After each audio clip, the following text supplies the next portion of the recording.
And we're back.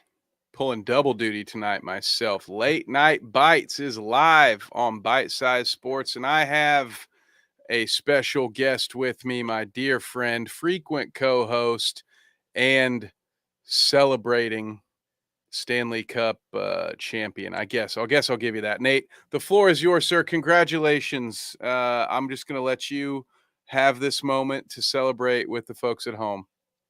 First of all, do you have a glass of water for me? Because let me tell you, I've been drinking the salty tears of Dallas Stars fans on Twitter, enjoying this and enjoying them being so upset about Vegas winning the title that I'm legitimately thirsty here. Oh my god. I have this has some fruit punch crystal light in there though. I don't know if that's going to help you. Man, poor Dallas fans. You're still are they in that we could have beat this Panthers team? Is that what their is that their sentiment? What are they so upset about, Nate? I mean, I think that they would have handled business against the Panthers. They were probably the toughest test in the playoffs. It's just more so that people are upset at Vegas's situation, and the expansion draft, and them, kind of being, I'll be honest, the front office was pretty cutthroat in some regards, and whether or not you agree with it, but it all ended up with a title, and I would say it's well worth it. It's just I think a lot of people I've seen are doing some revisionist history, basically. Um, you know, with people thinking that they were going to be absolutely terrible after the expansion draft, but at the same time, I'm not going to hang my hat on that too much there, just because it's you know they don't have the cup and Vegas does, so that's all that matters in the long run. Yeah, that's true, man. Well, I'm happy for you. I have been on, see, I'm on a weird side of history with this one because I didn't pay great attention to their expansion draft. So I didn't have an opinion on the Golden Knights until they were all of a sudden in the playoffs that first year. And I'm like, what the hell is this? This isn't how this is supposed to work. How is this expansion team so good? And then, of course, you and I have had our one odd, random, once in a lifetime playoff encounter. But other than that, I have no ill will towards the Golden Knights, especially now that the Kraken are in. Now there's a newer expansion team, so you're not even the newest guys on the block. I look forward, hopefully, to more hockey expansion. But no, congrats to you and to the Golden Knights and all those other Vegas fans who I think might be getting another team. Now, I didn't prep you for this one, Nate, because I wasn't actually expecting to talk about it, but it came up on the bounce earlier tonight. So check that out, folks at home, if you want to hear more NBA talk. But we had some Oakland Athletics, some Major League Baseball talk come into our comment section, Nate. So I wanted to ask you a little bit. Did you see and or hear about the reverse what was it, the reverse boycott, and any thoughts on Manfred's comments and on this whole Las Vegas baseball situation in general?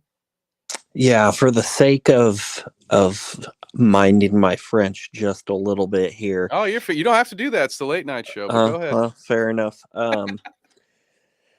You know, I mean, the reverse boycott was great. I'd love to see that, but I just Manfred, and then by extension, Bud Selig, Mm. are legitimately the worst power for sports commissioners, in my opinion. I mean, the statements that were made are absolutely disgusting, and then thrown that back on the athletics fans.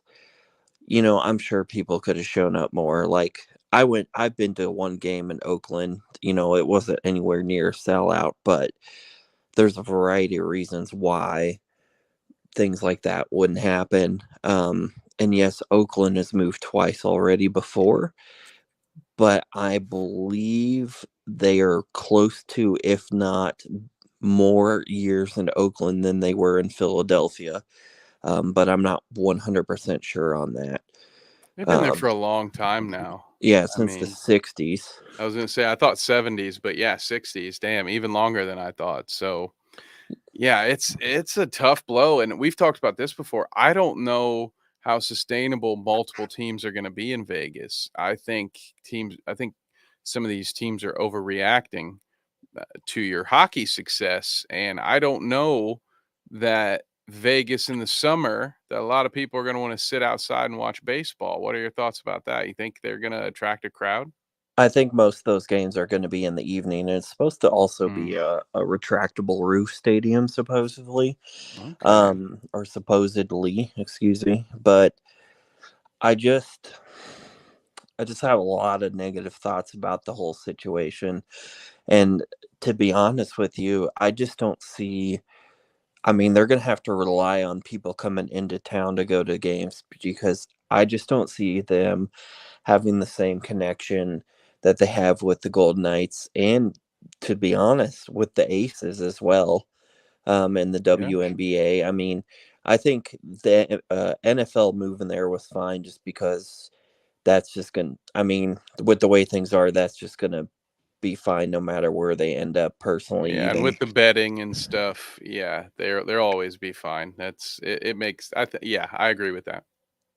And, to touch on it a little bit before we move on, I mean, the Athletics, they go from potentially owning a plot of land where they could have a whole like entertainment district and some condos and stuff, going to having to rent a ballpark with potential for not necessarily having the same sort of entertainment value in that area. I mean, it'll be on the strip, so there's plenty of stuff to do around there, as you're well aware. Even if you've Well, never been to Vegas, you got to be well aware of how the strip is. But it's just not going to be the same sort of thing that they could have gotten in Oakland, honestly.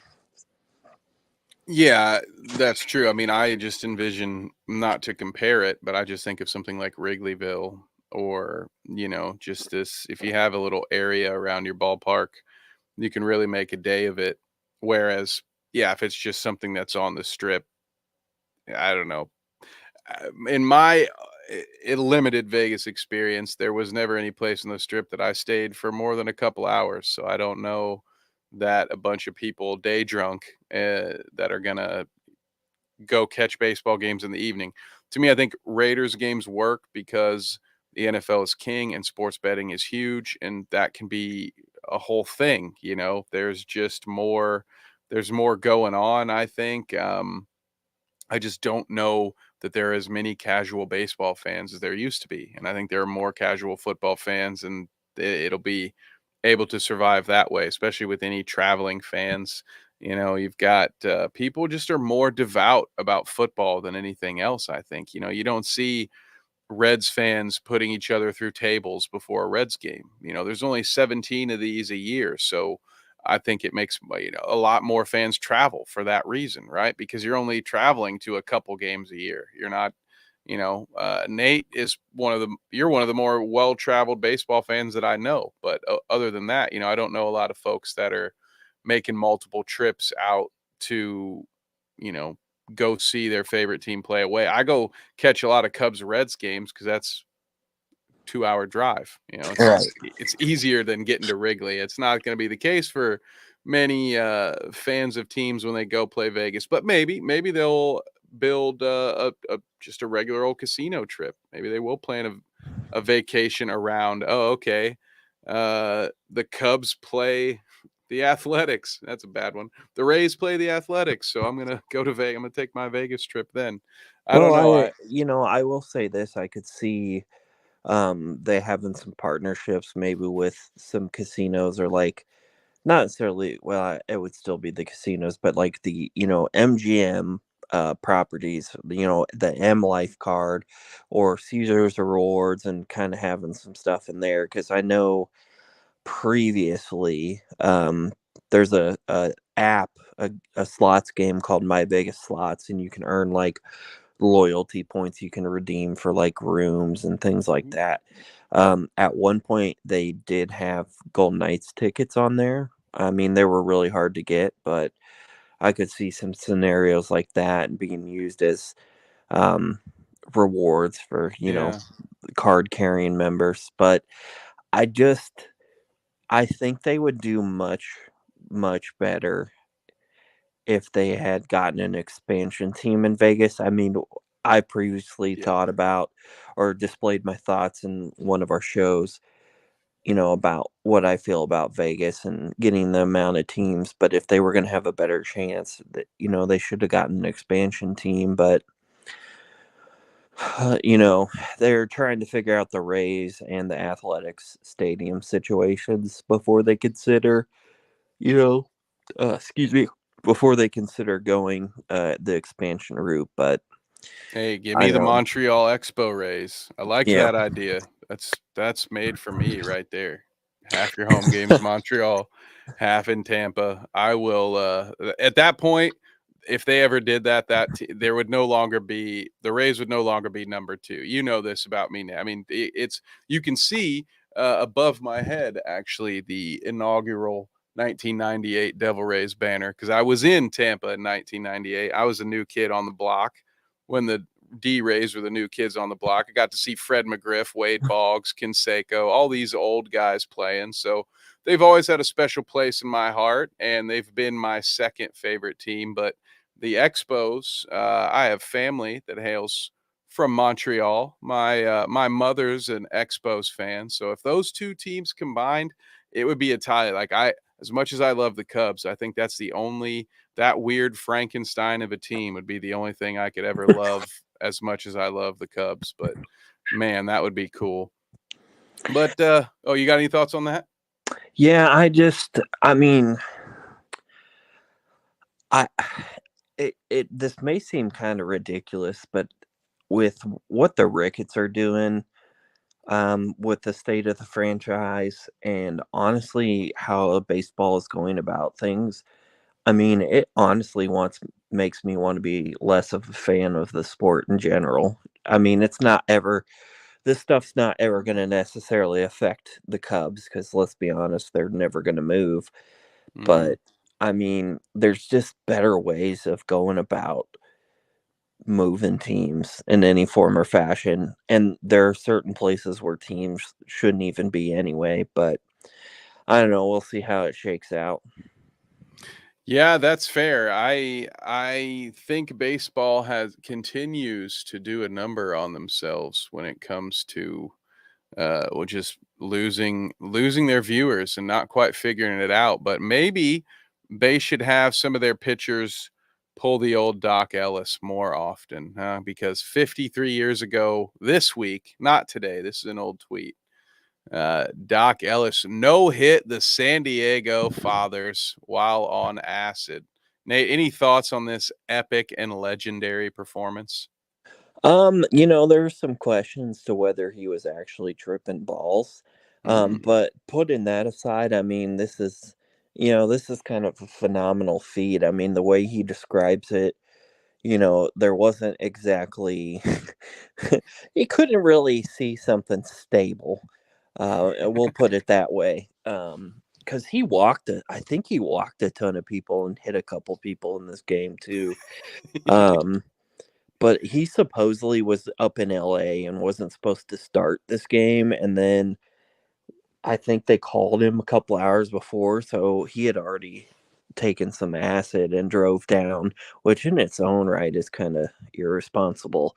Yes, Um, but if, and I quite the tend, accomplishment. yeah, not in a good way. No, not in a Um, good. I mean, yeah, not like do not try this at home kind of thing. But yeah, it's amazing that he even made it there alive, let alone no hit the Padres after that. but I tend to believe this is kind of likely something like this happened. But I, it is impressive in its own right because I'm sure it's really hard to function while you're tripping balls. But I mean, this dude did something that not a ton of people have done in their own right. Yeah, absolutely. And whether he was on something or not, it's incredible that he pulled this off. Now we're going to go from an incredible baseball achievement in the real world to some incredible perseverance in a baseball achievement in the virtual world. So this comes from an MLB The Show 23 group. Now I'm going to read this for those of you who can't see it or might be listening to us on the podcast on Spotify or Apple Podcasts. Thank you so much. This says, "Well, I came home from work the other day and the wife was with 3 other guys. Long story short, I spent Memorial Day weekend in the county jail. Just got out 2 days ago and had to catch up on some much needed grinding with an exclamation point. I've been playing since 11 a.m. Friday. I played 27 hours straight of Road to the Show, franchise, and even a little bit of Diamond Dynasty. I was worried what my boss would think of me missing work last week, but no worries. He was totally cool with it. He said, just be in on Monday and we'll talk then. Hold that thought. Then last night, I got to see the Twins take on the Guardians. They lost 4-2, but that's okay. I got a Joe Ryan bobblehead. I got So my Diamond Dynasty rating up to 557 now. The grind never so stops. so let me ask you this, because this seems to be at least a week old, if not older. Is there any updates to this? Because I saw this, like, somebody screenshot this on Twitter, or something, but like I really want to know if there's any updates to this. I don't know. I will promise to look for the updates and provide them on our next episode of Late Night Bites. But as of now, I personally haven't seen updates. I'm thinking about joining this group just to get them. Maybe follow along. But there's a couple of things here. One that I want to go back to. This dude's totally getting fired, right, Nate? When he says uh, Yeah, I I mean, was worried what my boss would think of me missing work last week, but no worries. He was totally cool with it. He just said, "Be in on Monday, and we'll talk then." I've had we have a mutual friend that has complained to me about a previous situation where an employer tried to call him in to fire him, and he was arguing with them like, "No, if you just fire me over the phone. I'm not driving all the way up there for you to fire me." But I kind of feel like this is what is happening to old boy. What do you think? Is he getting fired on Monday? I mean, I don't see any way how he. I mean, I guess depending on what this dude does for work, because again, we don't know what it is. I mean, I could see it where they're giving him like an improvement plan or something like that. Again, it really just depends on whatever Mister Jet Wieland, or however the fuck you say his name. First of all, I want to say Jet with two J's. Really? Like, really? May- maybe it's a fake name. That's what I'm hoping for. Well, I mean, this dude looks like he's had too few or too many Bud Lights, or hams, or whatever crappy ass domestic you want to choose. Um, He's probably just like, Modelo guy now. uh, or maybe he's hitting the stone. Yeah, that could be it too. But man, and here's the thing. At first, when I was thinking about this whole job thing, I was like, well, maybe the first half of the week is excused. But then I remembered that the first half of the week he was in jail. Yes, I mean, I can't say that I wouldn't end up in jail if I came home to my wife with 3 other men. But yeah, damn. How somehow this should have been this guy's worst week of his entire life, but he got his Diamond Dynasty rating up to 557, Nate. Mine's never been anywhere near that. I And don't he's have got a Joe Ryan bobblehead too. and he's Don't got the forget. bobblehead. So hopefully he gets to keep that in the divorce. But there we go. So that was one of my favorite memes from our Discord this week. So I put the link in the comment. Feel free to join us. We'd love to have you. Here's another one. You might like this one, Nate. It's a screenshot of Maury. It says the NBA Finals has determined that Michael, you are not the father of Jimmy Butler. That's fair. That's really fair. You know, I I mean, uh I don't buy into this conspiracy theory anyway, but this one tickled me. So let's sticking with the hoops of it all.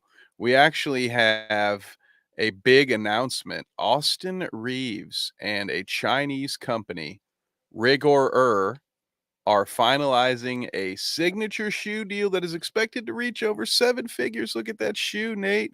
What are your thoughts about this guy getting a $1 million shoe deal? I've seen uglier shoes, I guess. I mean, Mm. I don't. He obviously wasn't going to get a deal from Nike, Reebok, Adidas, New Balance, uh, the Starberries. Um, I was like, once you said it, I was shaking my head at first, then you said New Balance. I'm like, wait a minute.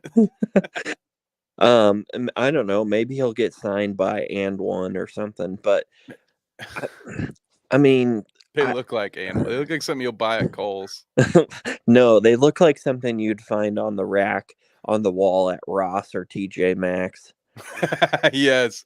Yeah, it's a TJ Maxx shoe. Yes. This is gonna be in an outlet somewhere. Um, I may actually find this at Ohio Thrift later on. You know what's Sometimes fun? surplus ends up at thrift stores.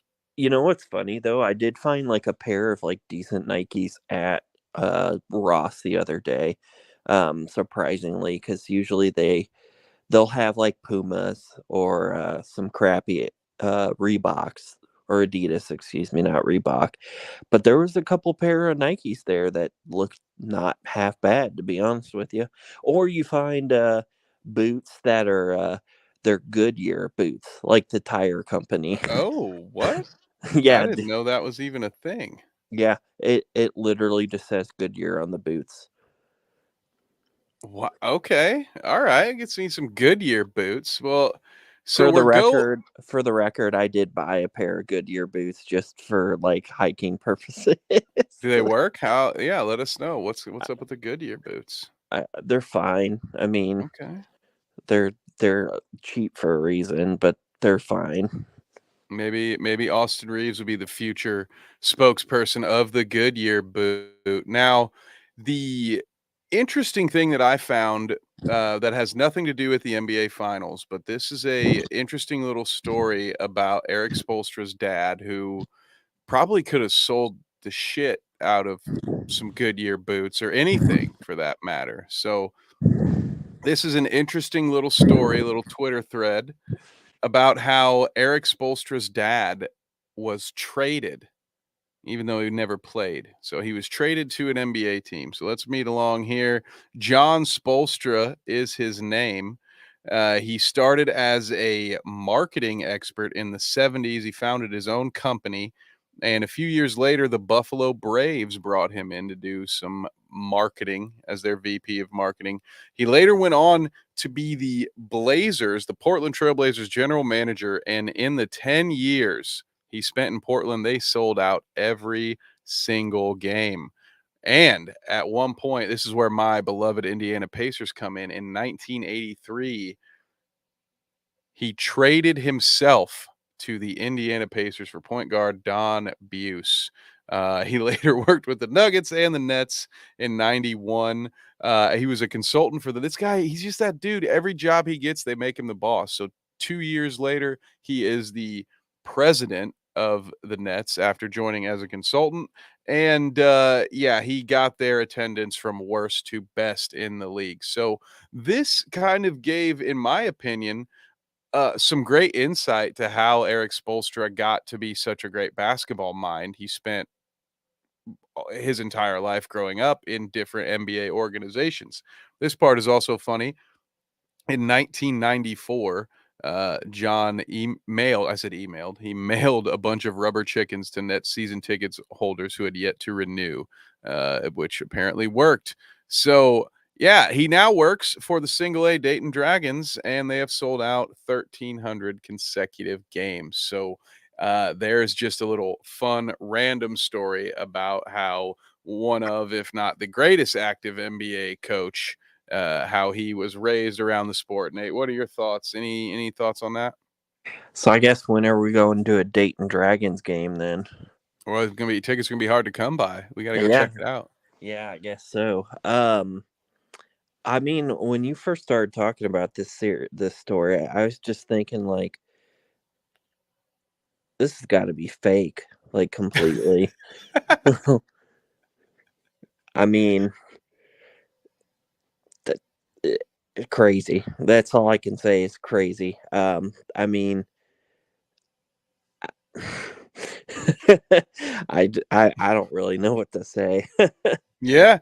It's interesting little thing. Well, you'll probably have more to say about our next topic. We're going to go from something this we're going to stick in the world of the NBA here, but this is about a little game called NBA Jam, which you and I are both familiar with, but Nate, I don't know, did you know that NBA Jam was rigged? I did not. I Oh, well, really did not. here we go. Neither did I. I learned something new. Shout out to Frank Mike Smith at Frank Mike Smith on Twitter, giving us some interesting topics this week.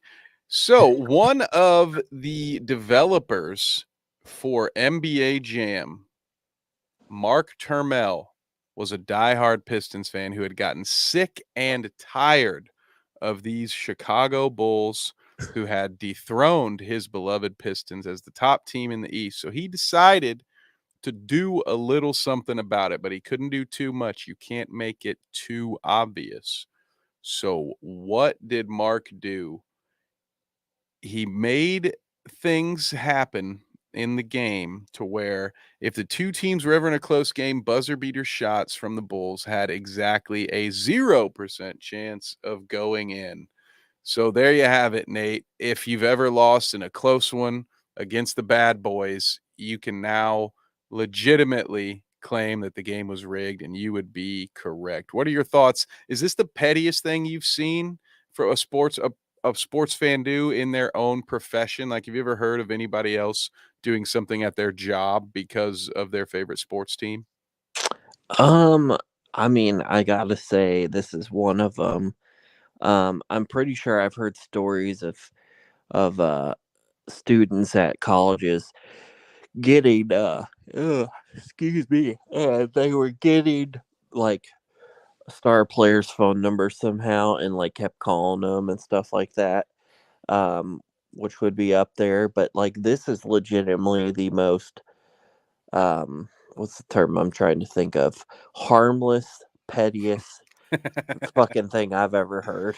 Yeah, exactly. Yeah, nobody's hurt in any of this. It's a little fun.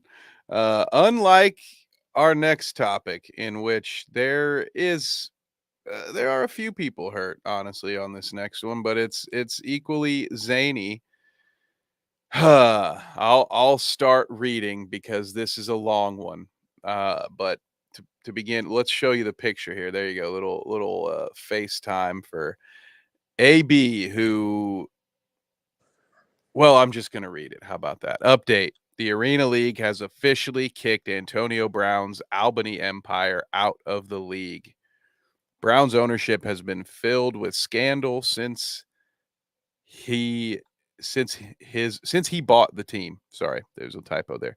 The decision was reached after an emergency conference call of the members in good standing to discuss the Empire's failure to pay their league mandated overdue assessments. So I'm going to speed read some of this stuff. I don't have to read it word for word, but essentially, uh, each member of the Arena League they have to pay their percentage of the dues. I believe it's 1/7. Yeah, each team is responsible for 1/7 of the league's operating budget.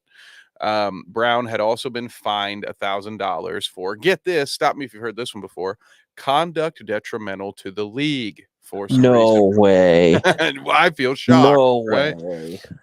So after acquiring the Empire, he paid their April fees. All right. And this is where it gets weird.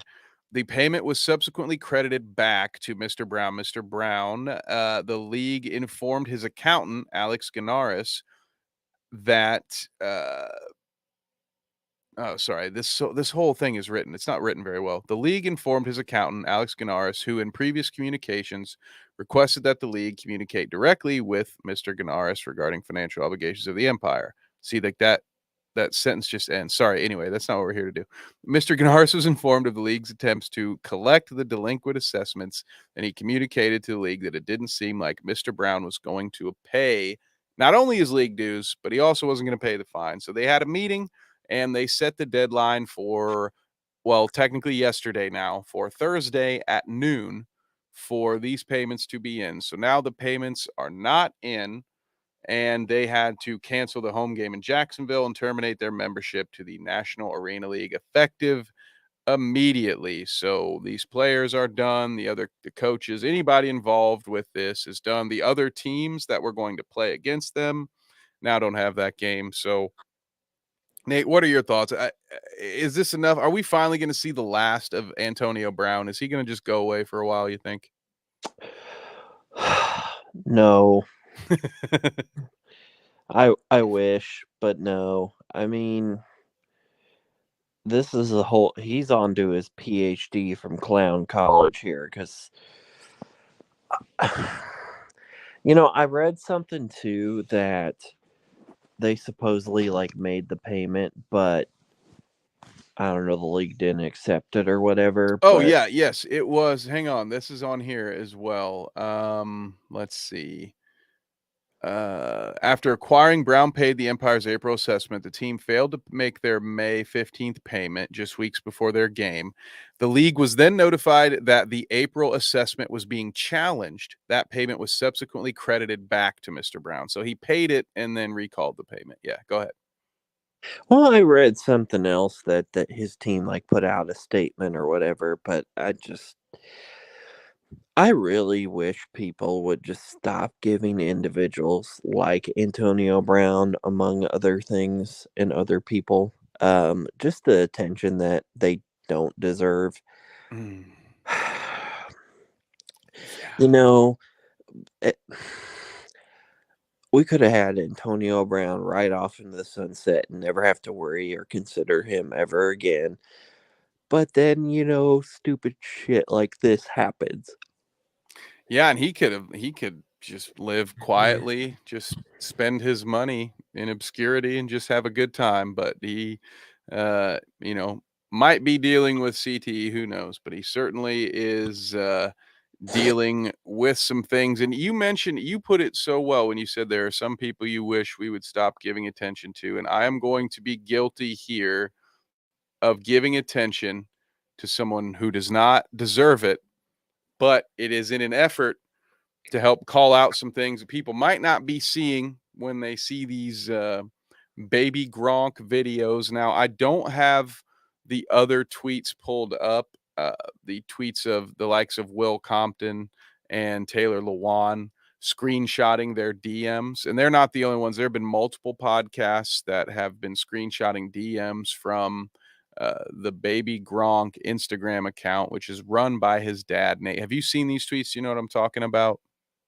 Yeah, I've seen him. I mean, in this video, he's like coaching him to give certain answers to these questions, and it's just honestly overall pretty disgusting, because I think San Manuel, was it San Manuel, or whatever, because I refuse to call him by his nickname here. um and like that one, like the one you've got pulled up here, like Yeah. that Chase guy, him and this other dude, it's basically like a NASCAR betting podcast. Has nothing to do with, yeah, Like, with football. like, I mean, how legit are you? Or I don't know if he's being serious when he says I'll put him up against the Chevy, the Ford, and the Toyota. Like, It sounds ridiculous when we get to the video here in a minute. he might believe it. I don't know. Let's see. I'll show you some more of these. So, like you said, this one's ridiculous because these guys talk about NASCAR. These are a little, I guess, less ridiculous because it's NFL players, but uh, just boom, just nonstop since November. What's going on, Taylor? Are you in Ohio? Just ridiculous. And then Hey Will Taylor, Compton. Taylor, are you in Ohio yet? Yeah, are you in Ohio yet? You want to come by? It's time for me and baby Gronk's dad to take a stroll. And I believe he actually made a video. So, what I'm going to do, I'm going to start playing the coaching video, and then hopefully I can find Will Compton's response, and then we can cleanse our palates by hearing what advice he had for him. So let's roll this awful footage and bear with me as I get the volume set. I wonder if this guy knew this was live. This is going to be awful. Have fun. Enjoy Are this, you guys. him? Is the real question. Yes. See, I'm gonna punch him in. Punch Ask him that in. again, bro. Say, man, what kind of question is that? You see my Instagram? Say that. Hey, baby Gronk, are you him? What kind of question is that? Look at my Instagram. Did you take her to prom someday? Hey, no, say it again, bro. You gotta say. Who's Hey, chewing gum, I by already the way? I already DM'd her and asked her, and she said yes. Gross. All right, come on, man. Tell the mic. Hey, baby Gronk, do you take Livy Dunn to prom? You think? Yeah, and she said yes. Damn. Damn. What kind of tuxedo you getting? OG James Bond style? Or what? All right, I'm going to pause for a second. Thoughts so far?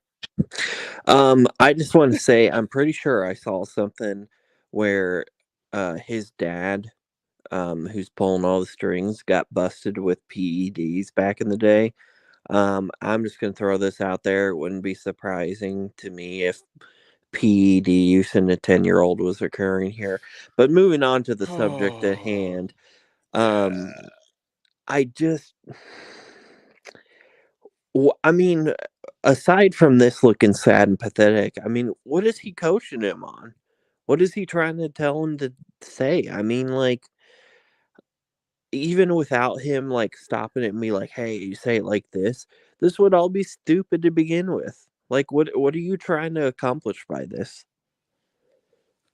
It makes no sense. He's making his kid look like an idiot. And with stuff like this where apparently he doesn't realize that this is live or that they have this footage that they can share. I don't know what he thinks he said. This is to me, Nate, this is pageant moms. This is how I've tried to describe it to everyone when I try to explain why it frustrates me so much and like how damaging this can be.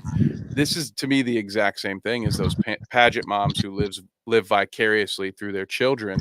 Here's a guy who just wants he wanted to be that guy. He wanted to be that athlete. And so instead, he's going to control every aspect of his fourth grader's life in order so that he can live, because say what you want about LeVar Ball. I don't even think what he was doing compares to this in any way. We didn't hear or see much from LeVar like this until his kids were at least in college. I think Leangelo might have still been or they might have still had one kid in high school, but at least to me that he cost his kids millions of dollars in shoe money. Let make no mistake about it, he screwed them over a little bit, but this is like he is ruining this kid. This kid's gonna hopefully not. Hopefully this won't be the case, but at this rate, like this kid's gonna be kind of a dick. Like his whole life, right? With this kind of shit being instilled in him, this kind of shit being put into his mind. Just 0 out of 10 parenting here, Nate. And like, you don't necessarily have to be tall to be in the NFL. But I'm pretty sure I read something that his dad is like 5'8" or 5'9", and if this kid is going to be like the next Gronk, like running at tight end or whatever, I mean, he's got to be taller than that. Yeah, and who cares about 300-yard games and all this crap when you're in fourth grade? None of this stuff matters. But I do want to just embarrass Dad a little bit more before we switch to Will Compton's video. No, hey, say it again, bro. Hey, what kind of Hold on. tuxedo you Say, getting? I'm gonna get a Gucci one. Ready? And what kind of tuxedo you getting? I'm gonna get a Gucci one. What are you gonna do? To stay sharp and keep your skills up if you're actually not gonna go through it. Dad's doing all this coaching. He's not helping the poor kid to just, be in front of the microphone. He's doing all this stuff to make him sound cool, but then he's chewing gum into the mic and like doing all this bad. He's out here begging to be on everybody's podcast. You think he would have spent 5 minutes looking at what you got to do to be on a podcast, but let's see more of this bullshit. Just work out. No, I'm gonna get massages. I'm gonna get This is the worst. body massages by some baddies. See, like, you can tell that this dad is super lame, right? Like, could you tell in that clip, Nate? Because that was the big. I'm gonna get some massages by some baddies here. Yeah, tell him you're gonna get massaged by, and like he's even stumbling over because he's not a cool dude. So he's just thinking about like what would a cool dude in a video game or a movie say, and that's what I'll have my son say. Like this is beyond pathetic. Like it really does draw out some empathy for me, especially for the youngster, but even the dad is just sort of like, man, there's not a lot going on upstairs for this guy. I'm gonna get massages. I'm gonna get full body massages by some baddies. Full body massages. I'm using 4th grade. Go. I'm You want to ask it again, bro? Yeah. All right, go. I saw that you're foregoing middle school and high school football. How are you gonna keep preparing yourself to play college football in this whole process? I'm gonna get body massages by baddies. Anything you want to say before we dip out, baby Gronk? I'm the number 1 4th grade football player in the world. Netflix and that's it. You're number 1 4th grade football player in the world. Hey, baby Gronk, before I wrap up, bring the juice. Anything you want to say to bring the juice nation today? I'm the number 1 4th grader in the world. There you go. Yeah. Gross. Any thoughts on the Bring the Juice pod for taking the bait and having this podcast? I wonder if they purposely had him on just to make him look completely like a jackass and a fool. I mean, I don't know anything about the Juice podcast or whatever, but I mean, is it possible? It kind of looks like it, because if you saw the quote, he said, "Here we have baby Gronk's dad feeding him lines.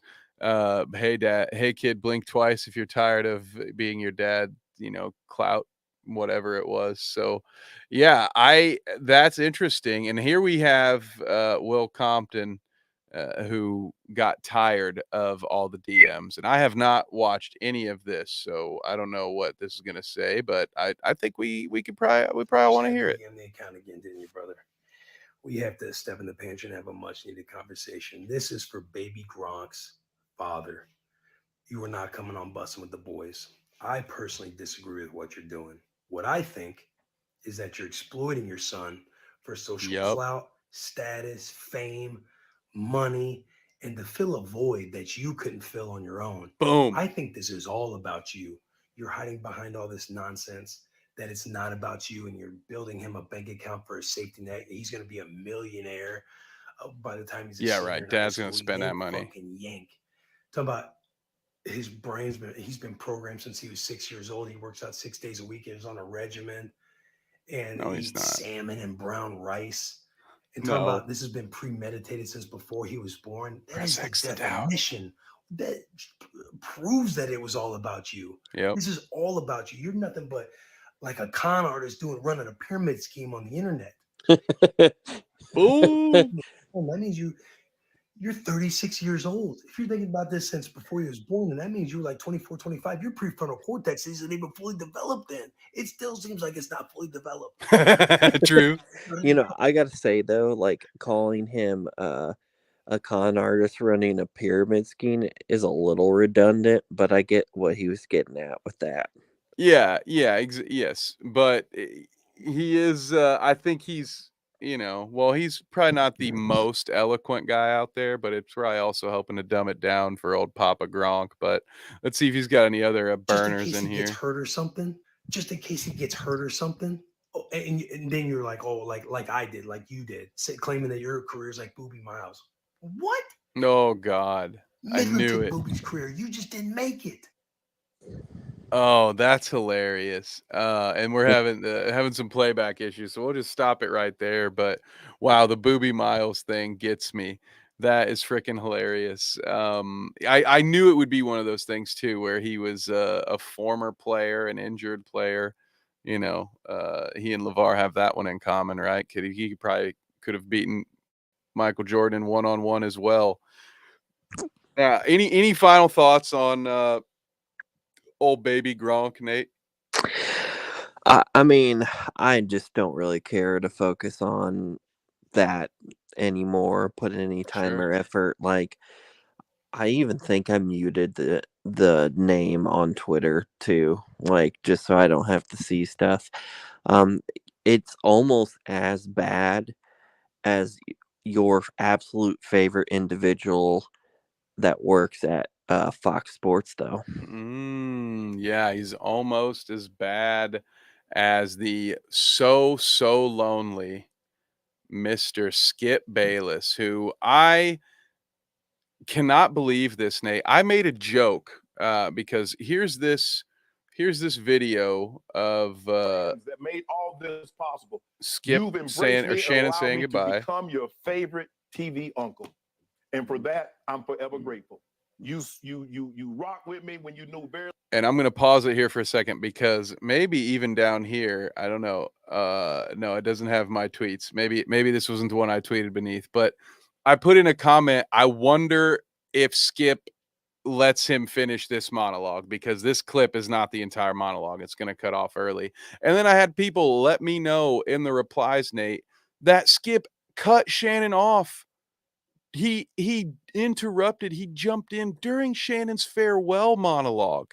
Like, this man cannot let anyone have the microphone. I can't understand how these two coexisted for 7 years.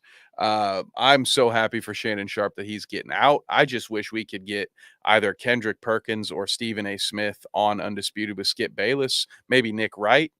Just get two people on that show that I never want to hear from again, so those two can fade into obscurity, and Shannon will be fine wherever he goes. What do you have any thoughts on this whole Fox Sports debacle? Are you happy that there has been no Undisputed since Shannon's been gone?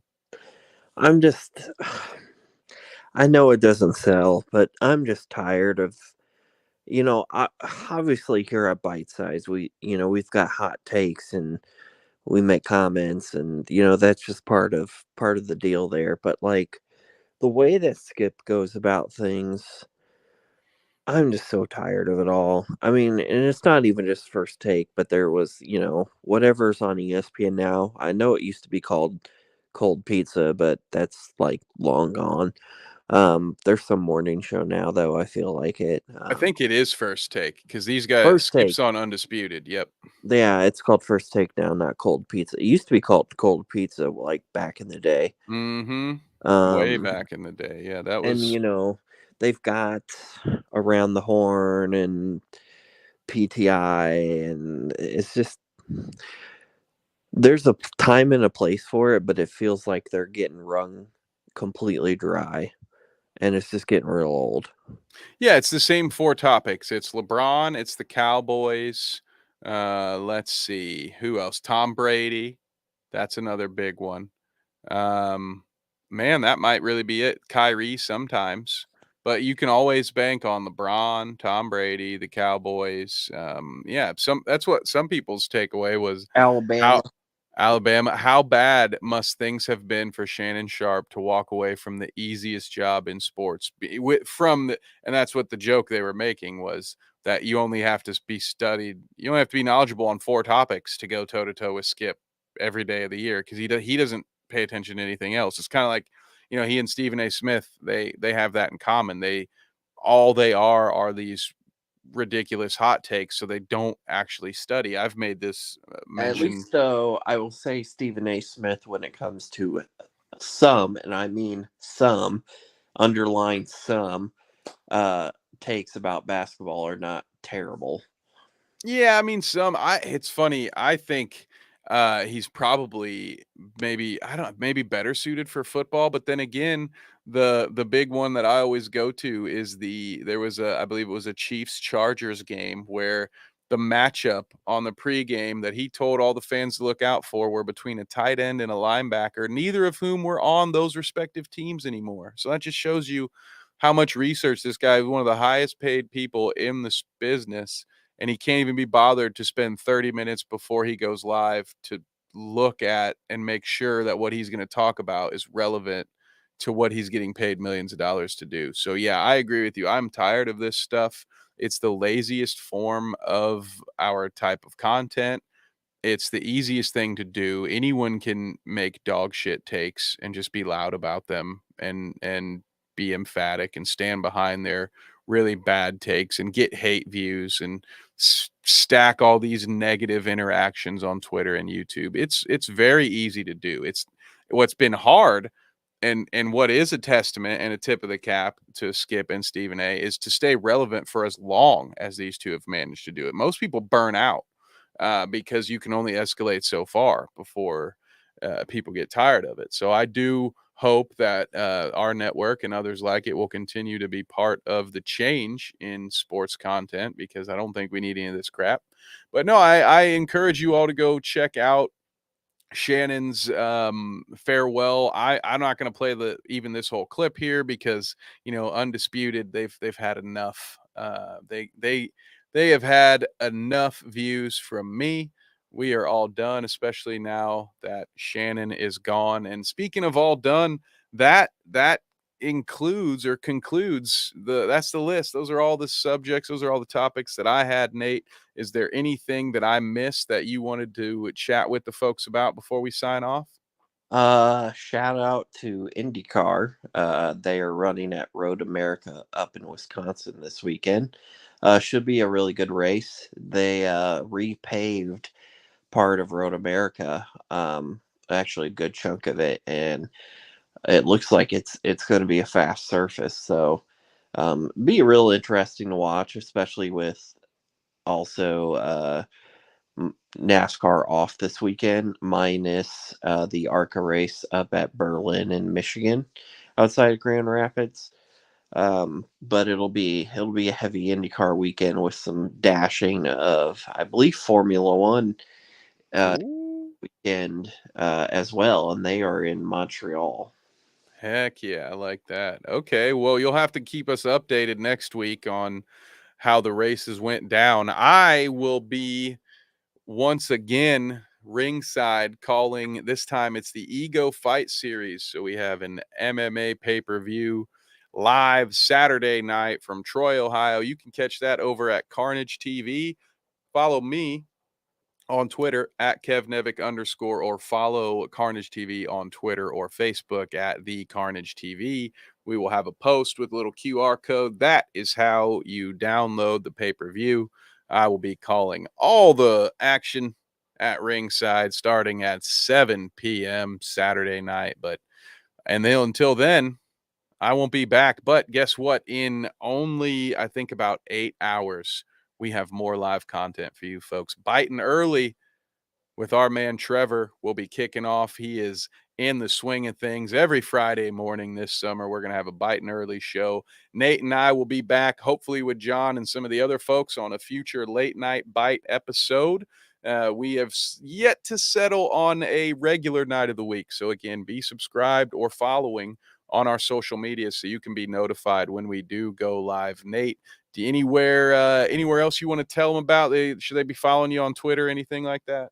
Yeah, and then look out for the Traders Brewing Car in the summer/fall Oscar series. That's right. Be looking.